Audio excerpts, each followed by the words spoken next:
with that Thursday and Friday night recap. We will start right off with that first game on Thursday night, the only Thursday night game. And hey, Alex, man, South Alabama is starting to become a real dangerous team, man. What do you think, man? Yeah, if they wouldn't have started out 0-2, which sucks, then this would have been a legit team for maybe that group of 5 spot. But kind of stumbled out the gate against North Texas and Ohio.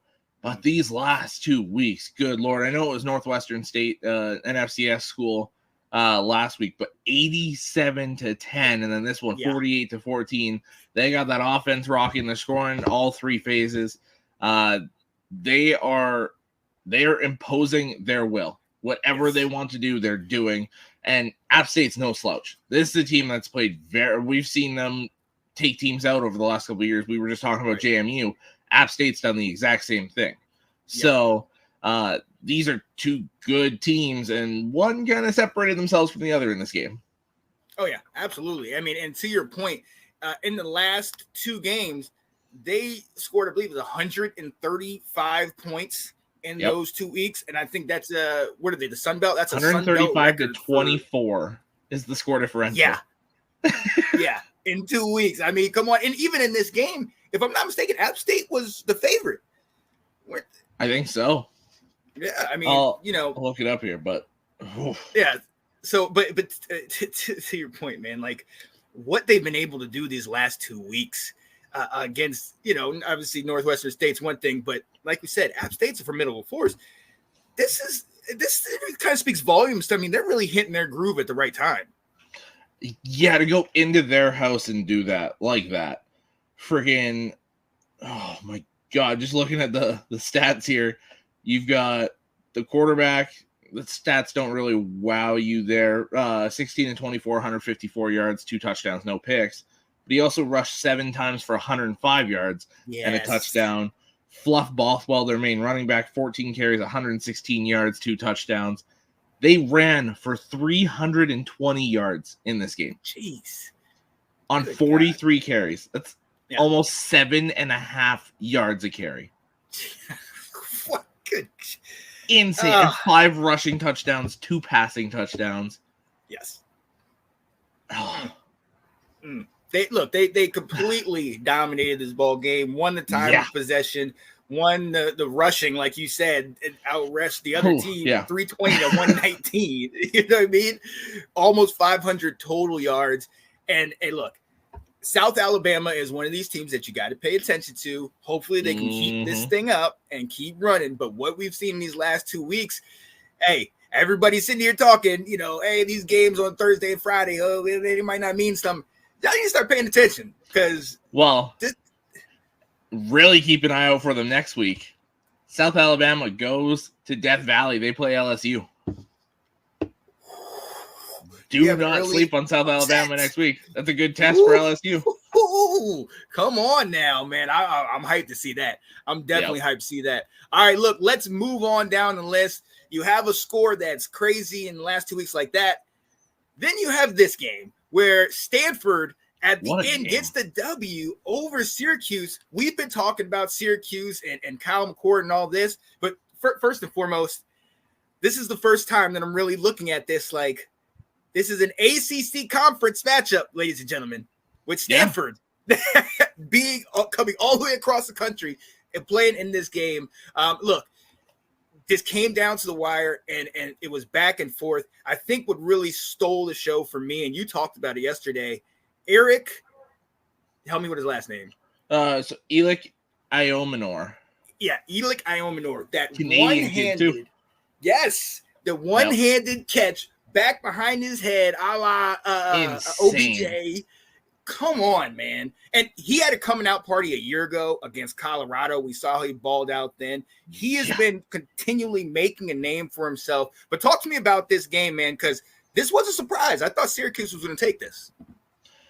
Yeah, I think the main thing about this is, Kyle McCord again played well. 27-42, 339 yards, 2 touchdowns. Did have 2 interceptions. I think that's the big difference in this game. And on top of that, they had 0 run game. 17 carries, only 26 yards. Yeah. Barely over a yard a carry. Yeah. And the only rushing touchdown came from Kyle McCord, who, if you include all the sack yardage, was 5 carries and -8 yards. Jeez. So this was literally all on Kyle McCord. Scored all 3 of their touchdowns. Yeah. And just didn't have the help around him this week like we've seen in the other weeks. And props to Stanford, man, going across the country, literal like complete opposite corner of the country, and starting off 1-0 in the ACC. Props to them. Yeah, and big ups to them, like you said. I mean, to your point, if Kyle McCord doesn't do it for Syracuse, we're starting to see it might not get done. And you know, for however great he is, they got to get some semblance of a running game. I mean, to your point, only 2 guys outside of McCord carried the ball. You know what I mean? And then you look on the other side, and you have Stanford, 32 carries, 173 total yards, 5-yard average between 3 or 4 guys. And I mean, it's like that. These are things that are the difference. One is not turning the ball over, the other is, and it's kind of like, okay, well, never mind. Ashton Daniels did throw 2 interceptions, so he was turning it over. But the run game helped a great deal, but game was still in hand to the end. I mean, it came down to a game-winning field goal. Shout out to Stanford for getting that ACC victory. But I mean, for a quick second, what kind of toll is this going to take on Stanford to come all the way across the country, play this game, and then I'm gonna look at the schedule to see who they Clemson next week on the road again. So what do? Do you just stay? I mean, there's no point in going all the way back to Stanford. But you gotta do class and that kind of stuff. Yeah. You gotta go back. And I mean, you're lucky that the game was on the Friday. You get an extra day. Right. And then the Clemson game Saturday night. So you almost have that full day and a bit extra. But yeah, that's brutal. So brutal. And then, I mean, home against Virginia Tech after that, and then at Notre Dame. So top 4-week stretch. Yeah, about to say, my goodness. So big win for them getting this done. They absolutely needed it. Johnny's saying Stanford was a great pickup for the ACC. Absolutely right. Definitely was. And I'm glad they got that done. And like we alluded to, the Canadian-born Mr. Alec, I'm never going to get that name right. Aomanor. Aomanor. I mean, balling out, continually moving up that draft board. So I'm excited to see. And speaking of high-scoring games and draft boards and all that stuff, we got to talk Washington State, San Jose State. I know some people in the group chat were talking about, there's no games that I want to watch, but I think our friend is going to tell us otherwise. We got to bring in our guy, host of talk to me. My mind is North Sports Dynasty. Ladies and gentlemen, I had a long night last night. Forgive me, but we're going to power through. We got to get our guy, Andrew Booms Foman. What up, Andrew? Hi, everybody. How are we doing this morning? It was a great night last night, wasn't it, Sean? See, here's the thing. What everyone doesn't understand is Sean was actually up last night drinking because he committed to this beautiful game called every time there's a score in the Washington San Jose game, have a shot. It feels that way. It feels that way. Oh my goodness! You talk about an old Pac-12 after dark type game. I mean, this is exactly what you want to see. Yeah. And Foobs, you know this is your squad. You bet on San Jose State. That is your money pick. Talk to us a little bit about this, man. So San Jose, ever since me and Alex started hanging out a little bit more, I got into college just as a whole a little bit more.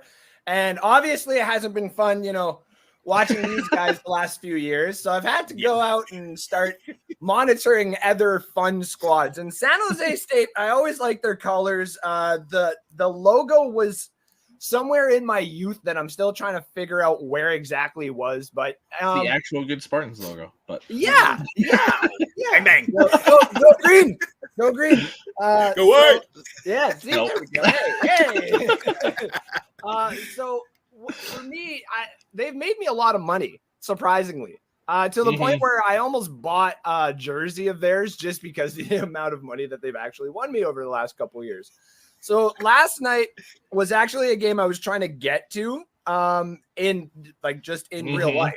Haven't gotten my passport renewed or anything like that. And, just no money until, now. And so for me, watching this game last night, I fell asleep basically before the fourth quarter started. 38-24, I believe, was the score at the time of when I was going to bed. And I was like, oh, would you look at that? Plus 390 money line. San Jose State's going to take it home. I'm going to win some nice money. I'm going to enjoy myself waking up in the morning. And little do I know, I wake up and it's not that at all, actually. But man, the score just kept going after that, though. Washington State and John Mateer, I believe is how we say his name. Yeah. Oh, yeah. Yeah. So John Mateer, what guy. A game for him. What an he had 500 yards all purpose. Yeah. 501 to be exact. Yeah. He had five touchdowns.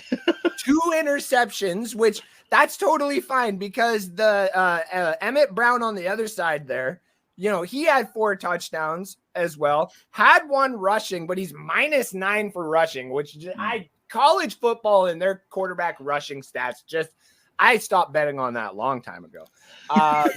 He had 5 touchdowns, but he had 375 in the air. He had himself a good night. The only thing is, when you go back and watch the tape with him, man, did he throw that ball away at the dumbest times. And you could have put this color on him and would have been like, oh, this is starting to make sense. Yeah, exactly.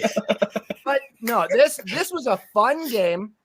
The fact that San Jose State still had a chance at the end, and then Emmett Brown went from looking like Graham Mertz to looking like Will Levis with that last possession. I don't know what the heck he was trying to accomplish, but he tried to do something. God bless his soul.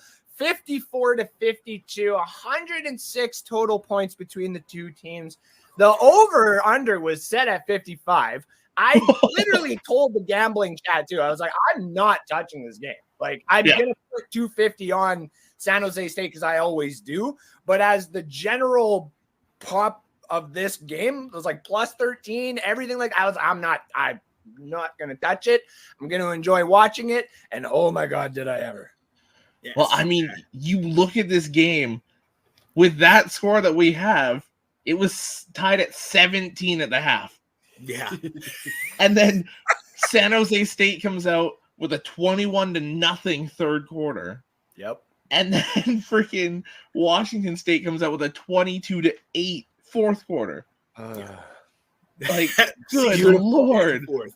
Yeah. Why can't we have this in the NFL? Like, why can't we have, what was it, Rams and Chiefs? Rams Chiefs games again? Like, come on. Yeah, I mean, what are you saying? It's not exciting to see somebody kick 7 field goals and not be able to score in the red zone? Yeah, that's the other thing I forgot to write down. I even was like, I got to write this name down here. You want to know who won the game for basically Washington? Does anybody remember the last name Jana Flippinkowski? Yeah. The drunken Russian had a baby, and he decided to say, screw your money line parlay here, Mr. Foobs.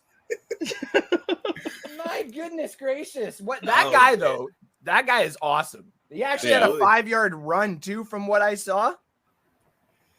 I believe he had the Janikowski had a 5-yard rush. So I think they faked it, or it was a weird snap and he ran it. So this guy was all over the stat board last night. Screw the Janikowski. Who's going to draft the next Janikowski? The fact that he was in Washington State too, and we couldn't have beers with that drunken family is ridiculous. Dean. But look, we got to shout you guys out. I mean, yes, you did lose. Mateer played amazing. Want to shout out Nick Nash. 16 receptions, 152 yards, and 2 TDs, almost 10 yards a pop. Like, come on, man. So this is one of those games that if you're in it, you're just like, yeah, my stats are about to go way up. And I'm here for it. This is one that I might even go back and watch this. because I would when I recommend did, I when I like did fun. go shot for shot with the score, we've seen I could not handle, couldn't hang. Nope. By the overtime, I'm sitting here like, all right, somebody just win something. I can't. Somebody play No the more. episode. No boss. No Where boss. lightning strikes the ring. Yo, all right, man. Look, we got to keep this thing moving on. We're going to keep Andrew on here because we did want to talk about the next game, and we're going to bring on another guy, host of Let's Talk Football, the Roundtable, Mr. Nicholas. I want the smoke, Rosario. What up, Nick? Well, good morning, gentlemen. How the hell are you? Happy Saturday to everyone. All right. Yo, Always great talking college ball. Doing well. All right. Hey, Yeah, no, I know you guys are fanatical. I'm not gonna lie. Like you guys, I sit here going, I'm listening to you guys going, yeah, I gotta up my game a little bit here. I think you guys are killing me. Now, I'm wait, like, first and foremost, show us what you got, man. oh, my Paul Kai jersey here. My Let's man go. Al Yeah. Bundy. 4 Al Bundy, touchdowns in baby. 1 game. That's right, Tig. I scored 4 touchdowns in 1 game. They worked at a shoe store. Let's get it. That's right. But Exactly. look, for those of you that don't know, my guy lives in the great state of Illinois, and they got the W against the upstart Nebraska team. And you talked to us before you came on that you were at work, but you were still watching the game. No, man. Yes. Yep. You're still watching the go, game. man. Talk to me about it, Nick. Well, no. And again, understand, guys, Illinois football has not been great the last few years. So we've not had a lot to cheer about over here in the great state of Illinois. But, hey, calm down there, Canadian. Take it easy. I'm about to forecheck you into the side of this stream, my friend. Take it easy there. Talking about my Chicago Sky yesterday. Now he's talking about my hockey team. Take it easy, pal. Take it easy. Bang, bang. Right, anyway, big bang. But no, I mean, it's great to see. And I'm telling you, Luke Altmaier, this kid is playing. I mean, I know he had a couple of miscues last night, but this kid, think about this. In the games that they played so far, they're 75 for 105. That's pretty impressive. Playing in the Big Ten. I mean, I know it's been non-conference games, but you got to, tested Nebraska last night. He's got 10 touchdowns already, 862 yards passing. So the kid's playing. But you know who my hero was of last night's game? Again, this whole game went back and forth, obviously, for those of you who watched. You're like, Nebraska would go up, Illinois would tie, Nebraska go up, My guy, and this is the best part to me, on the trick play to tie the game, I think it was at 24, actually, they give it to the big guy, right? That little 3-yard pass. The kid didn't even have a name on his jersey. It just said 94 with no name.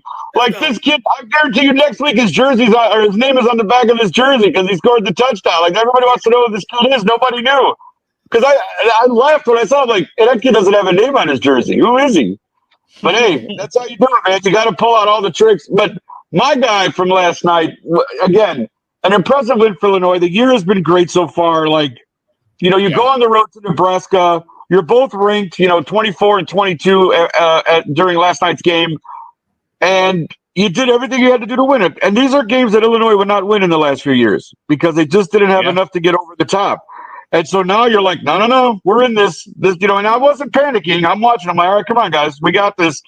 But my guy, Xavier Scott, the defensive back, number 14, there was a key drive in the fourth quarter where he just made a great open field tackle on a guy for about a 3-yard loss during one of their last drives. And I just watched this kid the entire game. He was all over the place, making tackles, breaking up passes. So the fact that Illinois has both sides of the ball working well for once, and again, you got, as much as whether you like the guy or not, you got to shout out the coach, right? Brett Bielema. I mean, you got it. The guy has him playing.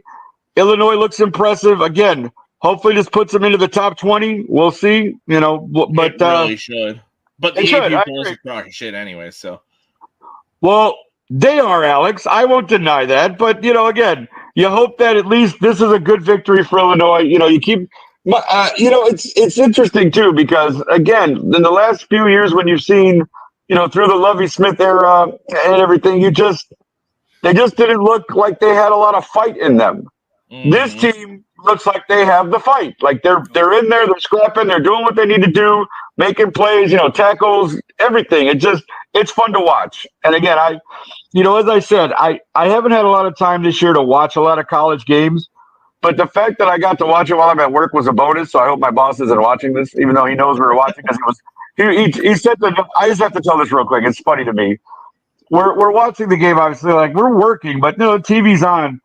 Well, my boss texts, my big boss texts my boss and goes, "Are you guys watching football?" And we're like, "No. What do you mean?" Because like we're supposed to be working, but it was great. We had a good laugh about it. But yeah, it's great to see Illinois finally bounce back. And again, it's good to see Illinois football on a resurgence. Because again, I know we're gonna talk about my other team, but whenever you get to that, let me know. But yeah, good win for Illinois last night. Again, Altmaier's playing well, defense is playing well. You got to, and again, Pat Bryant, probably our leading receiver, he's got 6 touchdowns already this year. So this is what I'm talking about. You got a passing game, you got to run a game. Yes, Andrew, he's got his hand up.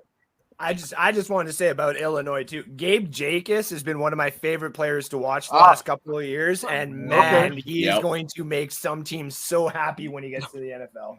There you go. Nope, 100%. Yeah, again, it's just when your team finally does something like again, because the state of Illinois. Let's be honest, our football teams have not always been stellar. We got Northwestern, we got Illinois, NIU. And the MAC has been a big one, but other than that, that's it. That's our big 3 in Illinois. Everybody else, Ohio State, Ohio's got their schools, Minnesota, we got what we got here. So it's nice to see everybody playing well. So. Oh, yeah. Absolutely. And I think one of the things, Alex, I'm going to send it to you. One of the things that I was most impressed in this game is how they were able to get to Dylan Raiola. I mean, he was sacked 5 times. His stat line looks good, but the sacks that they were able to get to him, and it just reminds me of a guy that we talked about a couple years ago who now plays for Washington, Jason Newton, who was even in the struggles that you guys have had, Nick, he was a force in the middle. And wait for it to translate to the NFL, but it'll get there. But Alex, talk about this. The hype in this game was Nebraska. Even I think to the point where on Friday they canceled classes. And just because everybody was so hyped about this game, and then to lose and OT, I mean, talk to me. Yeah, well, I mean, the first thing I want to say about this is it's so nice to see both of these teams playing great football again. Absolutely. Like for Illinois and Nebraska to both be playing great football again, both be ranked. I mean, we'll see if Nebraska's ranked after this, but both playing really good football is great for the entire sport. And for Illinois to walk in to Lincoln the way Matt Rule's got that program rolling, that school rolling, like you said, they shut down class. That thing is insane. That like nobody should want to go play there right now.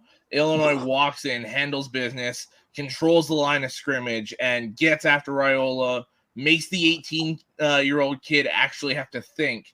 And you started to see those turnovers as a result of that. Well, I mean, the one turnover, but that's been the difference so far for Nebraska is Raiola hasn't turned the ball over hardly at all, and they've been very successful.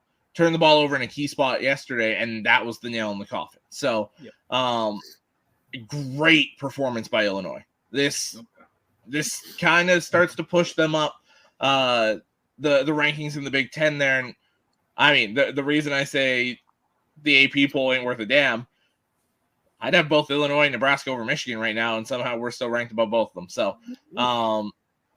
2 very good football teams, both playing real good ball right now. Yep.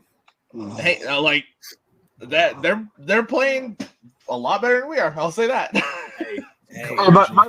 play was that kid in the end zone just taking the ball away from the Nebraska receiver. Yep. In the end zone, that was like phenomenal. I'm like, did he just grab that ball from him? I was like, that's pretty good. Took that touchdown away. They had that whole like walking in and stealing your lunch money kind of vibe last night. Exactly. That was bully ball in an absolute brawl. Yeah, absolutely. Look, so hey, big game, and to your point, Alex, love that they are both back and ready to go. And hey, that That's huge. That's huge. Let's get back to some great